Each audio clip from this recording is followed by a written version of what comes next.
మనకు లేకపోయినప్పుడు కూడా దేవుడు పుట్టే కనుక వదిలిపెట్టదు. కాబట్టి ఒకసారి మన బైబిల్ ఓపెన్ చేసినట్లయితే కీర్తన గ్రంథంలోకి వెళ్దాం. కీర్తనలు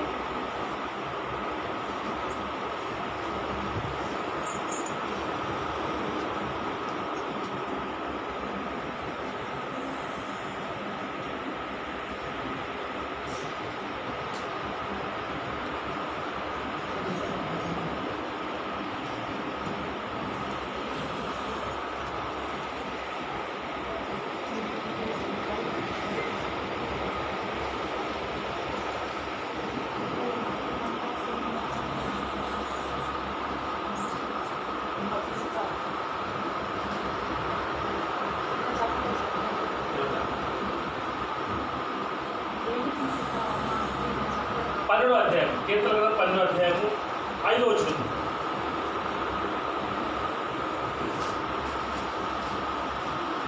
బాధపడు వారికి చేయబడిన బలత్కారం బట్టి, దరిద్రుల నిట్టూర్పును బట్టి నేను ఇప్పుడే లేచెదను. రక్షణను కోరుకున్న వారికి నేను రక్షణ కలగజేస్తాను. బాధపడే వారిని వాళ్ళ బలత్కారం చూపించడం అనేది దేవుడికి ఇష్టము. దరిద్రులు ఏ విషయంలో అయితే మరి నిట్టూర్పు పెడుతున్నారో వాటి మరి నిట్టూర్పు నుండి కూడా విడిపించడం కోసం ఈయన రాయబడిన మాట అంటే, ఎప్పుడు లేచాడైనా చనిపోయిన 3 రోజులు లేచాడు. ఎవరి కోసం లేచాడు? బాధపడే వాళ్ళ గురించి, దరిద్రులు తల్లి విరోధాల గురించి లేచాడు. లేచి ఏం చేస్తాడంటే, ఎవరికైతే రక్షణ కావాలని కోరుకుంటున్నారో వారికి రక్షణ కలగజేస్తాడు. ఓకే, అంటే ఇప్పుడు నాకు స్వస్థ కావాలి, స్వస్థ చేస్తాడు లేదా? చేస్తాడు. నాకు సమృద్ధి కావాలి, సమృద్ధి ఇస్తాడు లేదా? ఇస్తాడు. అయితే ఇంకొక చోట రాయబడిన మాట దానియేలు గ్రంథము. ఇవి నేను కేవలం మిమ్మల్ని స్టార్టింగ్లోనే ఒక టచ్ చేసి నేను మా అర్థమానికి చెప్తాను.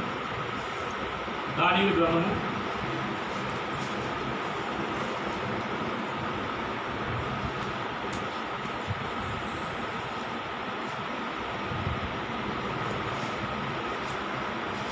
2వ అధ్యాయము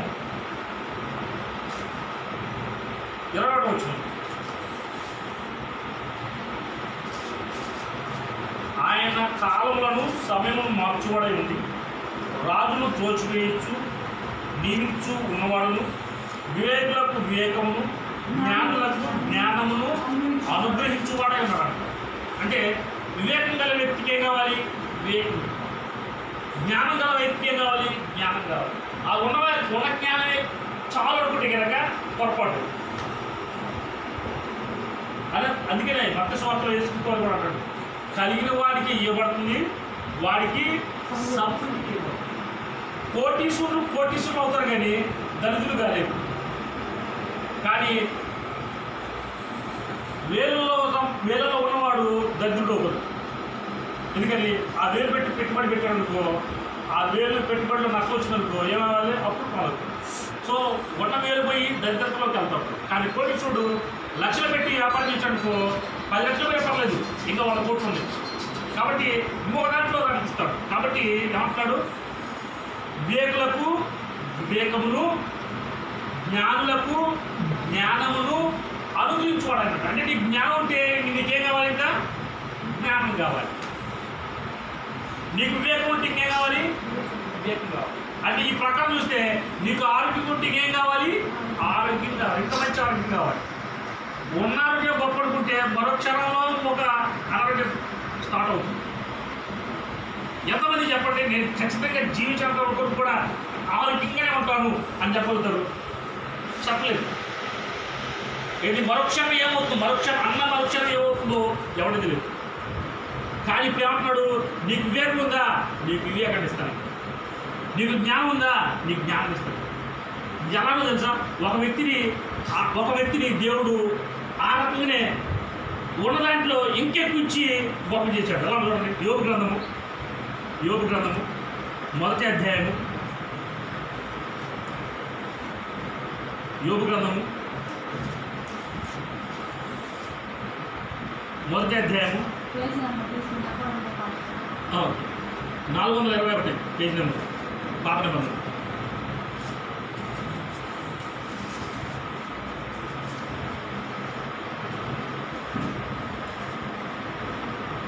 యోబు గ్రంథము 1వ అధ్యాయము 1-3 వచనాలు.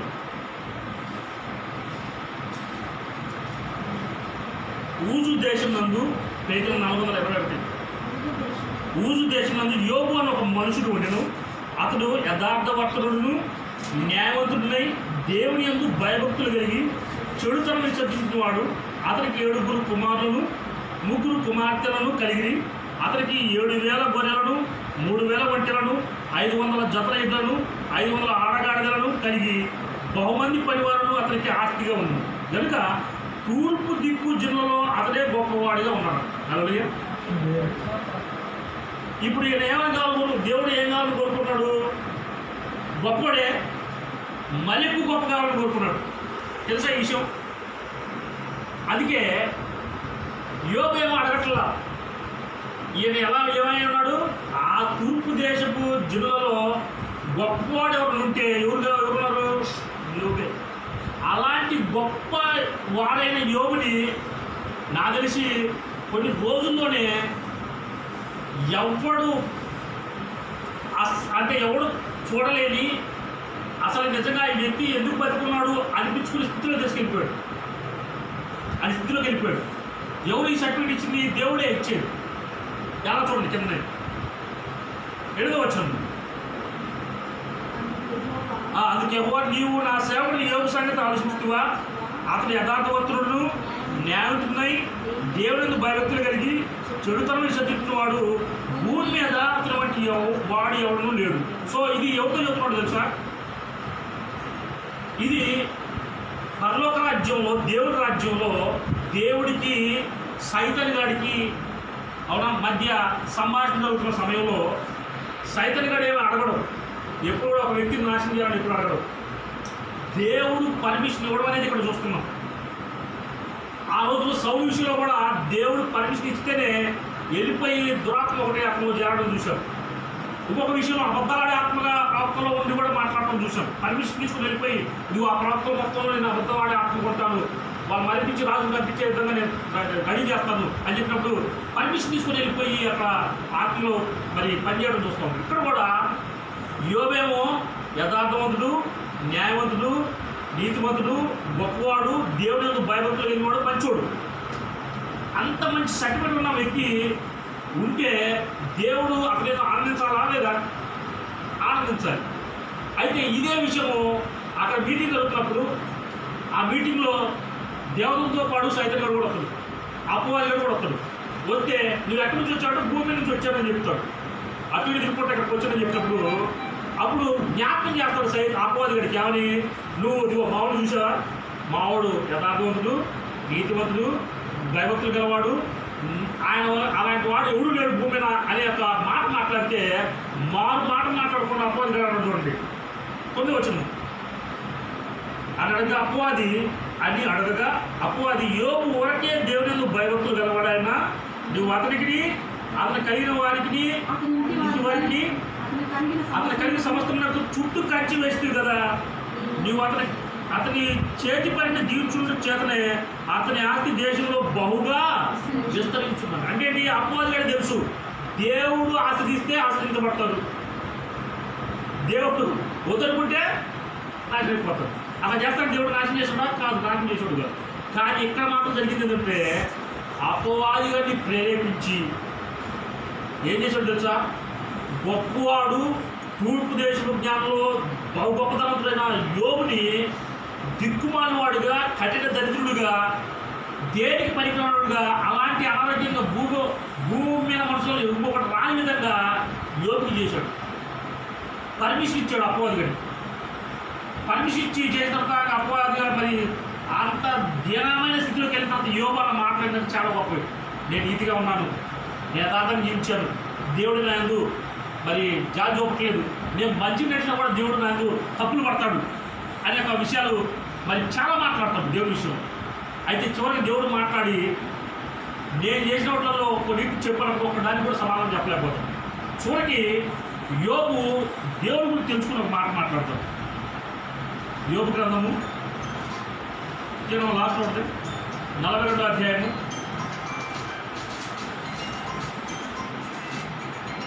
1వ వచనం నుంచి. అప్పుడు యోబు యెహోవాతో ఇలా చెప్తున్నాడు, నీవు సమస్త క్రియలను చేయగలవనియు నీ ఉద్దేశించినది ఏది నిష్ఫలం కాలేదనియు నేను ఇప్పుడు తెలుసుకుంటుంది. అంటే దేవుడు మన విషయంలో ఒక రకంగా బాధపరిచినా కూడా అది మేలుకే అన్న విషయం యోబు చూడలో తెలిసింది. ఇప్పుడు తెలియాల, ఫస్ట్లో తెలియదు. ఫస్ట్లో ఎప్పుడు కూడా ఏమని మాట్లాడుకోవచ్చు అంటే, నేను నీతిగా జీవిస్తున్నా, నేను యథార్థంగా జీవిస్తున్నా, నేను ఒక మీద ఆధారపడాలా, ఒకరు అడుక్కోవాలా, ఒకరు ముంచాలా, ఒకరు ఇబ్బంది పరచాలా, ఒకరి గురించి తప్పుగా మాట్లాడాలా, ఒకరు నాశనం కావాలని కోరుకోలేదు. నేను మంచిగా జీవిస్తున్నప్పుడు కూడా దేవుడే నాకు న్యాయం తప్పినాడు. నేను మంచి మాటలు వెళ్తున్నా కూడా నువ్వు దారి తప్పించాడు, దీనికన్నా నేను పట్టుకుంటే బాగుండు అని చాలా చెప్పించుకుంటాడు. అయితే చివరికి దేవుడు కొన్ని ప్రశ్నలు వేసినప్పుడు సమాధానం చెప్పలేక చివరికి జ్ఞానం వచ్చిన యోగి ఏమంటాడంటే, అవునా, నీవు సమస్త క్రియలను చేయగలవు, అది మంచైనా చెడైనా నీ నా మహిమంతరం చేస్తావు, అలాగే చేయగలవు. నీవు ఉద్దేశం ఏది నిష్ఫలం కాదు. అంటే నా జీవితంలో ఎంత గొప్ప స్థాయి తీసుకెళ్ళాలని నువ్వు కోరుకున్నావో అంత గొప్ప స్థాయి చేస్తావని నాకు ఇప్పుడు తెలిసింది. నేను నా నాశనం చేస్తే, అంటే నా బిడ్డలు చనిపోయారు, కూతురు చనిపోయారు, గుడ్లు, పశువులు, ఒంటెలు, గాడిదలు అన్నీ పోయినాయి, 10 రోజులు పోయారు, ఎవడో లేడు. నా చివరికి నాకు పురుగులు బట్టి మరి కుక్కలన్నీ వచ్చి నాకే సందర్భంలో, నా భార్య నన్ను దిద్ది చచ్చిపోవని చెప్పేసిన సందర్భంలో కూడా ఎంత దీనమైన స్థితిలో తీసుకెళ్ళడానికి గల కారణం నా మీద పగబట్టామని చెప్పి అనుకున్నాను. కానీ నా మేలు కొరకు అది సంగీతం అలాగే ఎంత అంటే నాకు తెలిసి యోగుకు జరిగిన మరి పరిస్థితి నాకు తెలిసిన భూమి మీద ఉన్న దేవుని భయభక్తులు ఎవరికి జరగలేదు, ఎవరు జరగడం కూడా. ఎందుకు చూపిస్తానంటే, ఎవరైనా ఈ భూమి మీద నాకు కష్టం వచ్చింది, ఎవరైనా భూమి మీద నాకు ఇబ్బంది అయింది, నాకు తిరిగి వచ్చింది, నా సమస్యలు తీరలేనివి, దేవుడు ఈ సమస్యలకు పరిష్కారం చేయలేక నా మీద ఇలాగ దాడి చేస్తాడని అనుకోని ప్రతి వాడికి సాక్షి ఎవరు ఉంటే అది యోగే. అంత దీనమైన స్థితిలో తీసుకెళ్ళినప్పటికి కూడా దేవుని ఉద్దేశం ఏంటి, యోగుని ఉన్నదానికన్నా గొప్ప చేయాలి. అలాగే నిజమే, జ్ఞానం గలవాడే జ్ఞానం ఇవ్వాలి, వివేకం గలవాడే వివేకం ఇవ్వాలి, రక్షణ కలిగినవాడే రక్షణ ఇవ్వాలి.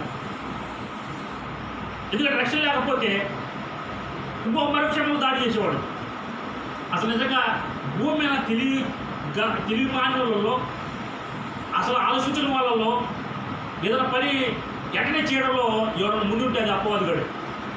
ఎందుకు అసలు నన్ను ఎందుకు కారణం లేకుండా యోగు మీదకి వెళ్ళమంటున్నాడు, యోగును నాశనం చేయమంటున్నాడు, యోగు పిల్లలు నాశనం చేయమంటున్నాడు, ఆ యొక్క పశువులు నాశనం చేయమంటున్నాడు, పొలాలు నాశనం చేయమంటున్నాడు, పంట నాశనం చేయమంటున్నాడు. దీనివల్ల వచ్చే లాభం ఏంటి దేవుడికి అది ఆలోచన వాడికి లేదు.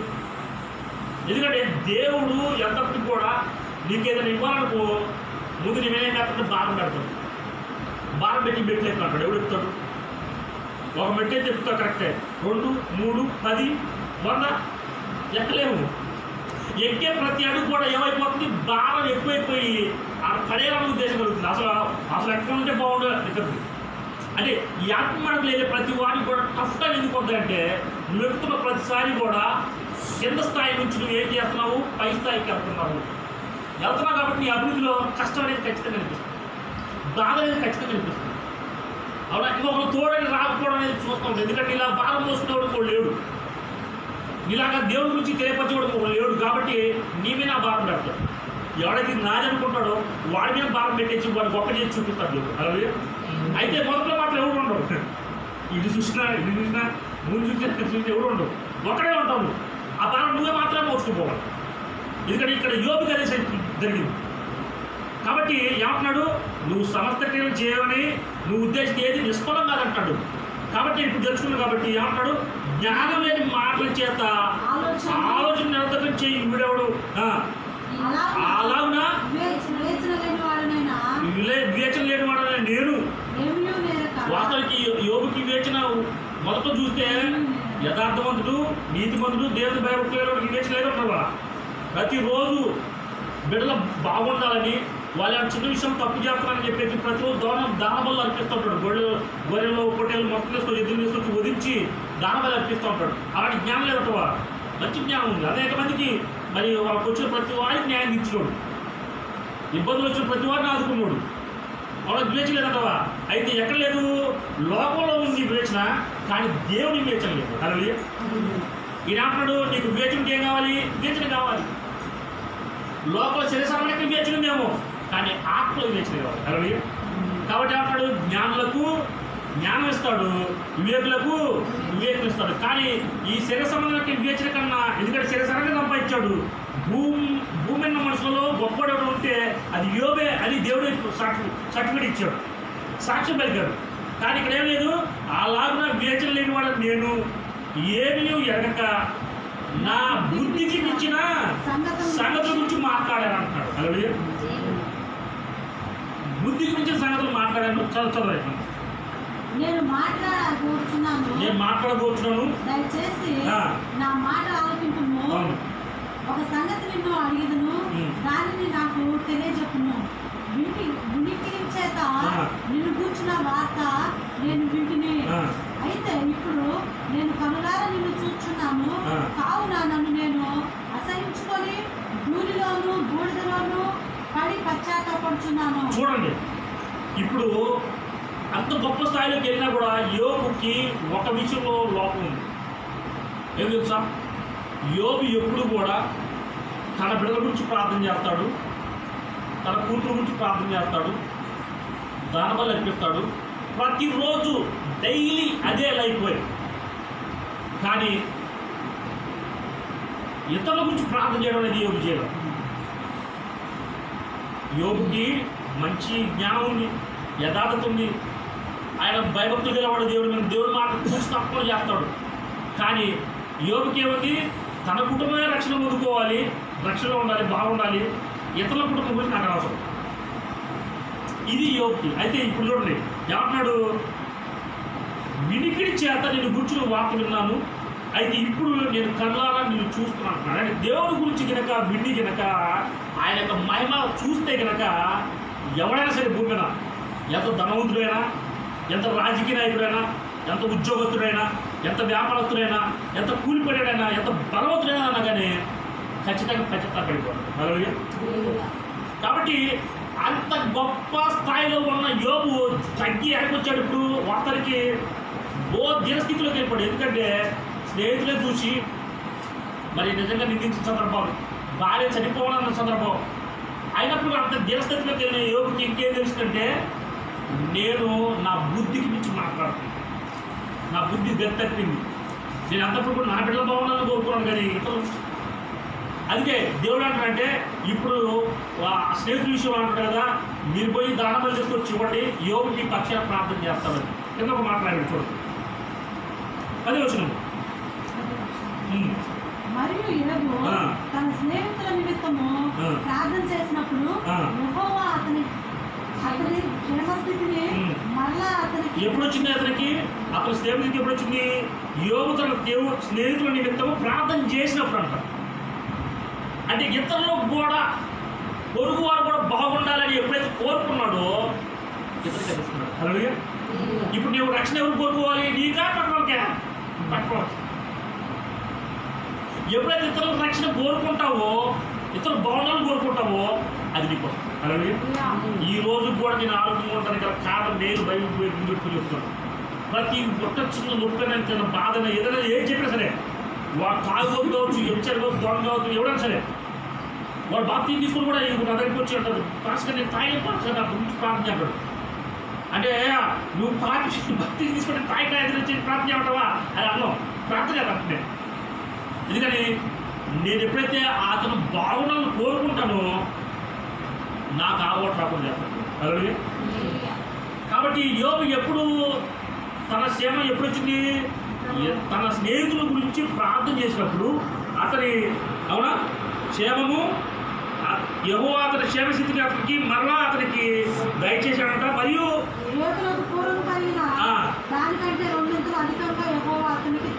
పూర్వం ఏమో ఒకటే ఉంది, ఒకటి దానికి ఏం సర్టిఫికెట్ ఇచ్చాడు దేవుడు? భూమి మీద మనుషులలో గొప్పవాడు ఉంటే అది యోబే. భూమి మీద మనుషులలో గొప్పవాళ్ళు, ధనవంతులు ఎవరు ఉంటే, యథార్థపరుడు ఎవరు ఉంటే, న్యాయంగా ఎవరైనా జీవిస్తే, దేవుడి భయభక్తులుగా ఎవరైనా జీవిస్తే అది యోబే. కానీ 1% అది దేవుడికి ఏముంది? 2 ఇవ్వాలండి. హల్లెలూయా. ₹1,00,000 ఎక్కువ అనుకుంటే దేవుడు ఏమని అనుకుంటున్నాడు? 2 కోట్లు ఇవ్వాలనుకుంటున్నాడు. అర్థమైంది నా మాట? నీకు ఆరోగ్యమే చాలు అనుకుంటే నీకు మంచి ఆరోగ్యం ఇవ్వాలని కోరుకుంటున్నాడు. హల్లెలూయా. అది పరలోక రాజ్యంలో ఉన్నది.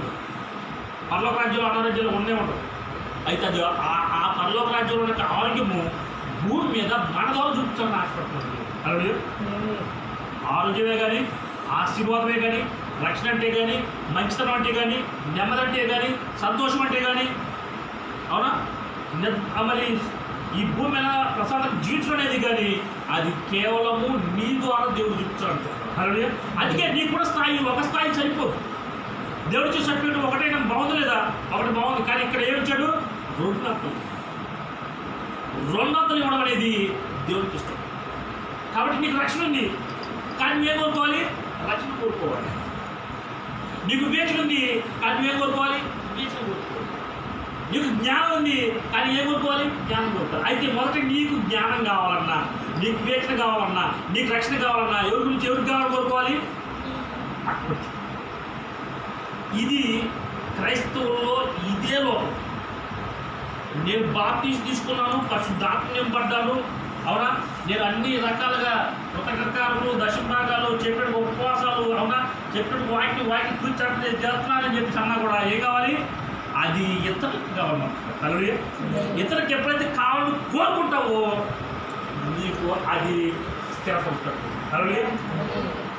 ఇదే నా ఆరోగ్యానికి కారణం. 2016 నుంచి ఇప్పటివరకు కూడా నేను ఆరోగ్యంగా జీవిస్తున్నానంటే ఎదుర్కోవాలి. చిన్న నొప్పి అని చెప్పి ఫోన్ చేసినా కూడా నైట్ 2 కావచ్చు, 1 గంట కావచ్చు, 12 కావచ్చు, అప్పటికే ప్రార్థన పడుకున్నప్పుడు కూడా కొన్ని సందర్భాలు అబ్బా ఈ ఫోన్ ఎత్తకుండా బాగుందని చెప్పి పాసం లోకుండా కొంచెం అసలుగా ఉన్నాడే వెంటనే ఆ ఫోన్ తీసుకొచ్చి ఆన్ చేయడం వల్ల నాకు ఫోన్ చేసి ప్రార్థన చేస్తాం. కాబట్టి ఏమంటున్నాడు? యోబు అంట ఎప్పుడైతే స్నేహితుని నిమిత్తం ప్రార్థన చేయడం మొదలుపెట్టాడో చేశాడో అతనికి తన యొక్క క్షేమస్థితి మరల తప్పించడం కాకుండా యోబుకి పూర్వం 1% ఉంటే 2 దయచేశాడు. హల్లెలూయా. మీకు కూడా దేవుడు అలా అయిపోతున్నాడు. గుణవలైపోతున్నాడు. మీరు ఉన్నదే చాలా అనుకుంటే దానికి గుణవలైపోతున్నాడు. కాబట్టి సమస్యలు అనేది ఎవరికి? రుణంతో పొందుకునేవాడి. అలాగా ఒకసారి చాలు, అవునా, ఇంకా నాకు ఇంతకన్నా దీనస్థితిలోకి ఎంత చాలు అనుకునేవాడికి దేవుడు ఇబ్బందులు కలిగాడు. వాళ్ళు నెమ్మది కొట్టారు, ఇబ్బంది లేకుండా ఉంటారు, ఇరుకులు లేకుండా ఉంటారు, అవునా. ఇంకో మాట చెప్పంటే, ఇంకా బైబిల్ ప్రకారం చెప్పంటే ఎప్పుడు పోతారో కూడా తెలియదు. కానీ మనం ఎప్పుడు పోయినా కూడా రెడీ. ప్రభు నాకు ఇచ్చిన దాన్ని బట్టి ఆనందం, ప్రభు నాకు ఇచ్చిన దాన్ని బట్టి సంతోషపడతాం, ప్రభు నాకు ఇచ్చిన దాన్ని బట్టి మంచి నిద్రపోతున్నాను. ఈరోజు వాళ్ళతో ఎటువంటి కలుష లేకుండా మాట్లాడుతున్నా అంటే సంతోషంగా అది నాకు ఇచ్చిన గొప్ప కృపను బట్టే అది నువ్వు చెప్పగలుగుతావు. అలా చెప్పలేదు. కాబట్టి దేవుడు నీకు ఏం చేయబోతున్నాడు? 2 ఆశీర్వాద రూపంలో అయిపోతున్నాడు. అలాగే ఎవరు యోబు చేసిన మిస్టేక్ కదా అని చెప్తే నిజమే. నువ్వు చేసినప్పుడు కూడా నాకు రక్షణ కావాలని కోరుకుంటున్నావు, నాకు స్వస్థ కావాలని కోరుకుంటున్నావు, నాకు వివేచన కావాలనుకుంటున్నాడు, జ్ఞానం కావాలని కోరుకుంటున్నావు. కానీ ఒకటే చాలు నీకు 2 ఇవ్వాలని కోరుకుంటున్నావు. అలాగే నువ్వు ఒకటే కోరుకుంటున్నావు, దేవుడు 2 కోరుకుంటున్నావు, 2 ఇవ్వాలని కోరుకుంటున్నావు. అందుకని బైబిల్ రాయబడింది, నేను అడిగిన దానికన్నా ఊహించిన దానికన్నా అత్యధికంగా శక్తి గల దేవుడై ఉన్నాడు. నువ్వు అడగడమే అవునా ఒకటే అయితే ఇక్కడ ఆయన 2 ఇవ్వడానికి, 3 ఇవ్వడానికి, 4 ఇవ్వడానికి, 100 ఇవ్వడానికి సిద్ధంగా ఉన్నాడు. తీసుకోవడానికి నువ్వు సిద్ధంగా ఉన్నావా? అయితే నువ్వు నా పని చేయడం మొదలు పెడతావు. ఎందుకని నిన్ను వలే నీ పొరుగు వారిని ప్రేమించాలి. వాళ్ళ మాట నిజమే. వాళ్ళు ఏం చెప్పినవి వాళ్ళ నుంచి ప్రార్థన చేయాలి. ఇది గినక నువ్వు చేయగలిగితే, మనం చేయగలిగితే దరిద్రం అనేది, కష్టం అనేది, ప్రమాదం అనేది, ఇరుకు ఇబ్బందులు అనేవి మన దరిచేటము. దాన్ని బైబిల్ చెబుతుంది పరలోక రాజ్యం. నిజమే, పక్కనోడికి రావచ్చు ఆ కష్టాలు, పక్కనోడికి రావచ్చు ఆ ఇబ్బందులు. కానీ మనకు కూడా అలా వచ్చిన వాడికి వస్తే ఒక మరణమే, కానీ మనకు వస్తే అది జీవనంగా మారుతుంది. హల్లెలూయా. నాకు తెలిసి ఈ ఇన్సిడెంట్ జరగకపోతే మనకి ఊరుకున్నాం కాదేమో. నాకు తెలిసి మంచిగా లేదు. మన దేవుడి గురించి స్వస్థం తెచ్చుకొని మొత్తం స్థాయిలో వెళ్ళడానికి దేవుడు సిద్ధపడటం లేదా? అది ఇలా జరిగినప్పుడు ఈ దేవుడి దగ్గర పోయినప్పుడు ఇలా జరిగింది కాబట్టి ఎప్పుడు నేను పోను అని ఎనికి దగ్గర చాలా మంది చూశాను. ఇక ప్రార్థనే కాదు, బైబిల్ కూడా చర్చి కూడా వెళ్ళను అనే వాళ్ళు చాలా మంది చూసాను. కాకుండా మనం నిజంగా ఇది మన మేలు కోసం వచ్చినట్లయితే దేవుడు మనం హెచ్చించబోతున్నాడు అని మళ్ళీ మనతో చెప్తున్నాడు.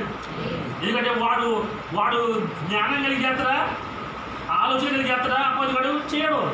వాడు బైబిల్ చెబుతుంది యోహాను సువార్త 10 దొంగ దొంగిలించడానికి, హత్య చేయడానికి, నాశనం చేయడానికి పోతాడు. వాడు అసలు ఏ మాత్రం ఆలోచించడు. ఆ ప్రమాదం ఎందుకు వస్తావు, ఎందుకు వస్తుందో కూడా అర్థం కాదు. ఇప్పుడు వెళ్ళిపడలేదా, అసలు ఆలోచించాడా? అయ్యా నువ్వు ఎందుకు యోగం మీద కలమంటున్నావు, మంచి సర్టిఫికేట్ ఇచ్చావు, మంచి చదువుకునే వాడిని ర్యాంక్ చేయాల్సింది ఫెయిల్ చేయమంటున్నావు, ఎందుకు చేయమంటున్నావు, నీకు వచ్చే లాభం ఏంటి అని ప్రశ్న అయ్యాడా? అస్సలు నువ్వు పనిచేసి నేను వెళ్ళిపోయి యోగం నాశనం చేస్తా, ఇదే పనిలో ఉన్నాడు. అప్పుడు దేవుడు అంటాడు ఒక మాట, అకారణంగా నన్ను ప్రేరేపించావు యోగుని నాశనం చేయడం కోసం, అయినా యోగు ఇంకా పట్టుకోకుండా ఒక మాట నా గురించి దూషించుకుని నాకు నిలబడ్డాడంటే మళ్ళీ ఒకసారి పరీక్షని ఎందుకు? అవునా, శరీరానికి కావాల్సింది నువ్వు శరీరం కాపాడుతున్నావు, ప్రాణానికి శరీరంగా ఆ శరీరం బాగుంటే ఎవడన్నా మీరులాగా మాట్లాడతాడు. దేవుడు ఇచ్చాడు, దేవుడు తీసుకుంటాడు.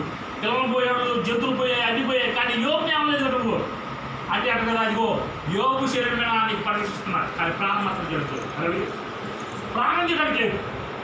అదే బయట భూమి మీద అపవాది ప్రమాదానికి గురి చేస్తారు, కానీ సావడం అనేది ఎవరు నీవంతే.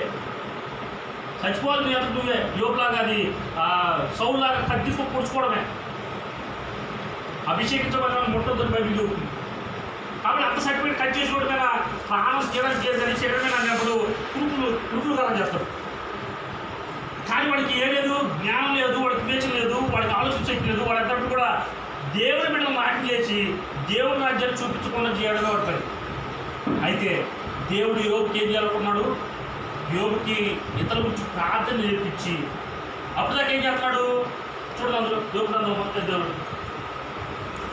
మొదటి అధ్యాయం యోగు చేసిన పని ఎందుకు చూడండి. ప్రతిరోజు యోగు చేసిన ప్రార్థన మొదటి అధ్యాయము 4వ వచనం నుంచి.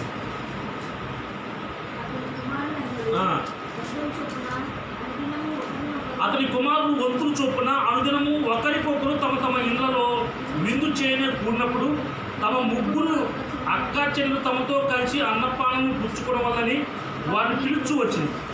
వారి వారి విందు దినములు పూర్తి కాగా యోగు తన కుమారులు పాపం చేసి తమ హృదయంలో దేవుని దూషించడేమో అని వారిని పిలువనంపించి వారిని పవిత్రపరిచి అరుణోదయమున లేచి వారిని ఒక్కొక్క నిమిత్తమై దహన బలి అర్పించుచూ వచ్చును. యోగు నిత్యము అలాగున చేయుచున్నాడు అని రాడు. అలాగే అదే పని నా కొడుకు రాత్రి విధులు చేసుకుని డాక్టర్స్ తాగారు. ఒకవేళ మత్తు ఎక్కువైపోయి దేవుడు ఇచ్చారా, అయితే వాళ్ళ గురించి ప్రార్థన చేయాలి. వాళ్ళ గురించి దాన బలు, కోడలు గొర్రెలు ఎద్దులు ఈ కోసి దేవుడు దాన బలి. ఇదే పని నిత్యం అలా చేస్తానంట. ఒకరి గురించి ప్రార్థన లేదు. తన కుమారులు బతకాలి, కూతురు బతకాలి, మేము ఆరోగ్యంగా ఉండాలి, దేశంతో ఉండాలి, పక్కన గురించి మేము ప్రార్థన చేయాలి. ఇది మనకు వచ్చిన నిజమైన లోపం. దరిద్రం ఎప్పుడవుతుందో తెలుసా? ఇతరులు దరిద్రులు కావాలని కోరుకుంటే నీకు ఎక్కడ దరిద్రం వచ్చారు. ఇతరులు నష్టపోవాలని కోరుకో, ఎక్కడ నష్టం వచ్చారు. ఇదే సత్యం. ఇతరులు ఒకవేళ బాగా గొప్ప స్థాయికి వెళ్తున్నారని అసూయపడనుకో, ఆ అసూయ మరణాన్ని తీసుకెళ్తుంది మనం. కాబట్టి ఏమంటున్నాడు? నీ గురించి ప్రార్థన కాదు, ఇతరుల గురించి కూడా ప్రార్థన. అలాగే ఇతరుల గురించి కూడా ప్రార్థన ఎప్పుడైతే చేస్తావో నీకు మంచి ఆరోగ్యం ఇస్తాడు, నెమ్మది ఇస్తాడు. నీకు ఎక్కడ ఏం చేస్తున్నాడు? రోడ్డు. అలాగే ఉండదే గొప్ప యోగుకి. అయితే అంతకన్నా గొప్ప చేయాలని దేవుడు ఉద్దేశం. ఇప్పుడు మాట్లాడుకున్నా లేదా? ఎప్పుడో ఎన్ని వేల క్రితాలు జరిగిందో, వేల సంవత్సరాల క్రితం జరిగిందో ఇప్పుడు మన యోగు గురించి మాట్లాడు. ఈ రోజు నుంచి విన్న ప్రతి వారు కూడా ఉన్నంత కలుగుగా, అలాగే ఇతరుల గురించి ప్రార్థించే మనసు నీకు కలుగుగా. ఎందుకంటే ప్రార్థిస్తే కనుక గత కాలంలో ఉన్న ఆరోగ్యము ఇంకా గొప్పది. ఇలాంటి ప్రార్థన ఆత్మీయ జీవితం మీకు కలిగిందిగా. ఎంతమంది అలా ఉండాలనుకుంటున్నారు? ఇతరుల గురించి ఇతర బాబులు కోరుకోవాలనుకుంటున్నారు. ప్రార్థన మహాపరిశుద్ధులైన యేసుని స్తోత్ర ప్రభా. ఈ రాత్రికాల సమయంలో ప్రభు మాతో మాట్లాడారు ప్రభు. నిజంగా యోగుని ప్రభు సరిచేయడం కోసం ప్రభు ఒక మంచి సర్టిఫికేట్ ఇచ్చేసి అపవాది గారికి గొప్ప చెప్పి తాను ప్రభు తెలుసుకున్నట్టుగా ప్రభు మీరు మాట్లాడి తను పశ్చాత్తాపడి ప్రభు మరోసారి ప్రభు తనకి జ్ఞానం కానీ తన వివేచన కానీ తన బుద్ధి కానీ లేదని ప్రభు ఒప్పుకోవడం ద్వారా, అలాగే అలాగే ప్రభు స్నేహితుల గురించి ప్రార్థన చేయడం ద్వారా 200 ఇచ్చారు ప్రభు. అయితే ఈ భూమి మీద ప్రభు నీ బిడ్డలు కూడా 200 ఆత్మతో నింపడాలి, 200 అభిషేకంతో నింపడాలి. ఈ భూమి మీద ప్రభు నీ మహిళ సామ్రాజ్యాన్ని స్థాపించాలని. ఎందుకంటే మీ కుమారుడు యేసుక్రీస్తు వారు ప్రభు మాకు చదువుతున్నారు. మీరు నాకంటే గొప్ప కార్యాలు చేయాలని ప్రభు కోరుకున్నారు. నీ బిడ్డలు అలాగే చేయాలని కోరుకున్నారు ప్రభు. గొప్పగా జీవించాలని కోరుకున్నారు మీకంటే ఈ భూమిలో. ఎందుకంటే ప్రభు యేసునామం గొప్ప నామని, అది నీ యొక్క నామని మేము ప్రకటించడం కోసం ఈ భూమిని మనం పంపించారు. మేము ఎక్కడెక్కడ వారమైనా, మా ప్రాంతాలు వేరైనా, మా తల్లిదండ్రులు వేరైనా, అయ్యా మా యొక్క పరిస్థితులు వేరైనా ప్రభు మీ అందరూ ఈరోజు నీ మాట వింటున్న ప్రభు ఒక తండ్రి బిడ్డలుగానే అయ్యా. ఎందుకంటే ఈ భూమిని పరలోక రాజ్యం నీ బిడ్డలో కనపరుస్తానని ఆశపడ్డావు. అది నీ యొక్క పరలోక రాజ్యం ప్రభు బిడ్డపై దిగొచ్చులుగా చేసినాం. ఇక్కడ పరిపూర్ణ ఆరోగ్యం ప్రతి బిడ్డకు కలుగులుగా చేసినాం. పరిపూర్ణంగా ప్రభు నెమ్మది ప్రతి బిడ్డకు కలుగులుగా చేసినాం. ప్రతి ఒక్కరికి యేసులో రక్షణ కలుగులుగా, యేసులో జాబులు వచ్చుగాక, యేసులో గర్భఫలాలు కలుగులుగా చేసినాం. ఆయా దేవుడు చేతుల పనుల నూతన స్థాయిలోకి ఎదురుగా చేసినాం. యేసులో అబ్రాహాము ఆస్తిలో ప్రతి బిడ్డ పొందుకులుగా చేసినాం. సంపూర్ణమైన నెమ్మది ప్రతి బిడ్డ కలుగులుగా చేసినాం. పరిశుద్ధంగా నేను ప్రార్థన చేస్తుండగా ప్రభు అయ్యా మా గురించి కాదు, ఇతరుల గురించి ప్రార్థన చేసి నీ ఆత్మ నింపండి. ఈ పరిస్థితుల కోసం మేము ప్రార్థన చేసే బిడ్డగా మార్చుకుంటున్నాయి. ఈ దిగపట్టినగా ప్రభా జమ్ముడు ప్రాంత చుట్టుపక్కల ఉన్న ప్రతి గ్రామము ఈ రక్షణ గురుతులుగా చేసినాం. ప్రతి ఒక్కరు ప్రభా నిజమైన దేవుని యొక్క నామం యేసుక్రీస్తు అని ప్రభా తెలుసుకునే ప్రభు ఇచ్చేయండి. ప్రతి ఒక్కరిని బలపరచి చేసినాం. నేను ప్రార్థన చేస్తున్నాను ప్రభా ప్రతి బిడపై ఆలోచన, ప్రతి అంధకార చీకటి చుట్టుదల కలుగులుగా చేసినాం. ప్రతి ఆరోగ్యం నుంచి విడుదల కలుగులుగా, బిడ్డపై అటాక్ చేసిన ప్రతి అంధకార చీకటి అంటే యేసుక్రీస్తు రావాలి ఇప్పుడే విడుదల కమరాన్ని కట్టిస్తున్నాం. సంపూర్ణమైన ఆరోగ్యం ప్రతి బిడ్డకు దయచేయమని, ప్రతి నొప్పి నుంచి విడుదల దయచేయమని, ప్రతి అడ్డం నుంచి ప్రభావ బిడ్డకు విడుదల ఇస్తున్నాం. బిడ్డలకి ఎదుగో ప్రభావ ఇతర మార్గాలు అడ్డుపడుతున్న ప్రతి అంధకార చీకటి నుంచి విడుదల కలుగులుగాక, కాలిపోటుగా చేస్తున్నాము. నీ మహిమ ప్రభు ప్రతి బిడ్డ పొందుకోరు ప్రభావ.